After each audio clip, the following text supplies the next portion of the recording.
Avoir un drone de moins de 250 grammes, ça apporte pas mal d'avantages, mais il y a un inconvénient majeur, c'est sa résistance au vent. Alors on va voir comment se comporte le Mini 3 Pro dans du vent et on va le comparer également avec d'autres drones.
Alors bilan de ce test, eh bien, on s'aperçoit sans trop de surprise que plus le drone est lourd ou a des grandes hélices et plus il est stable.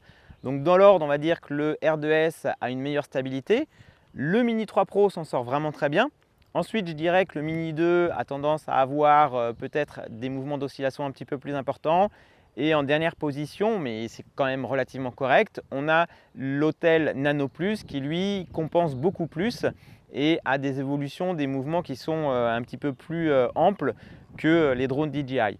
Alors au sol, on n'a pas non plus énormément de vent, on est à 20, 25, peut-être 30 km/h sur les rafales les plus importantes, mais comme c'est irrégulier, c'est là où les drones ont beaucoup à compenser, mais ils s'en sortent tous très bien, hein. On voit que leur position, ils la gardent de manière satisfaisante.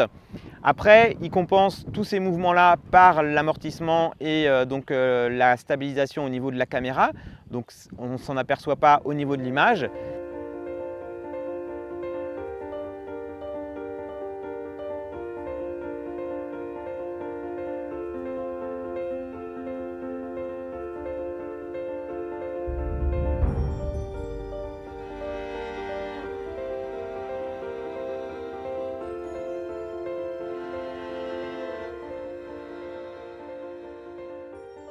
Sur le site de DJI, on a les valeurs de résistance au vent, donc l'équivalent de 5 pour les deux drones, mais on a un léger avantage quand même sur le Mini 3 Pro et c'est ce que je remarque en vol standard.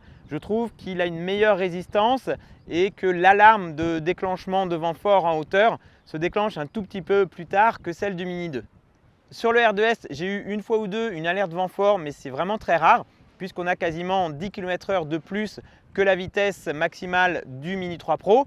Personnellement, avec un drone de moins de 250 grammes, 35-40 km/h, c'est un peu la limite que je me fixe pour décoller parce que je sais que si j'ai ça au sol, et bien plus haut, j'aurai bien sûr plus de vent et donc j'aurai plus de marge de sécurité. Donc ça va dépendre si c'est du vent régulier, laminaire ou irrégulier, ça dépend si c'est rafaleux. Mais en général, voilà, 35-40 km/h, c'est la limite que je me fixe pour un drone de moins de 250 grammes.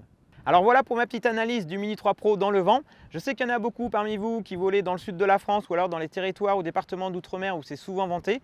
Et c'est vrai qu'un drone de moins de 250 grammes, eh bien, on va être un petit peu plus pénalisé par rapport à ça. Donc ça peut faire partie de vos choix. Personnellement, je préfère avoir un drone un peu plus résistant avec un petit peu plus de réserve. Maintenant, ça dépend essentiellement de l'endroit où vous volez le plus souvent.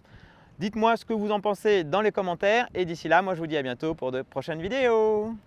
Ciao!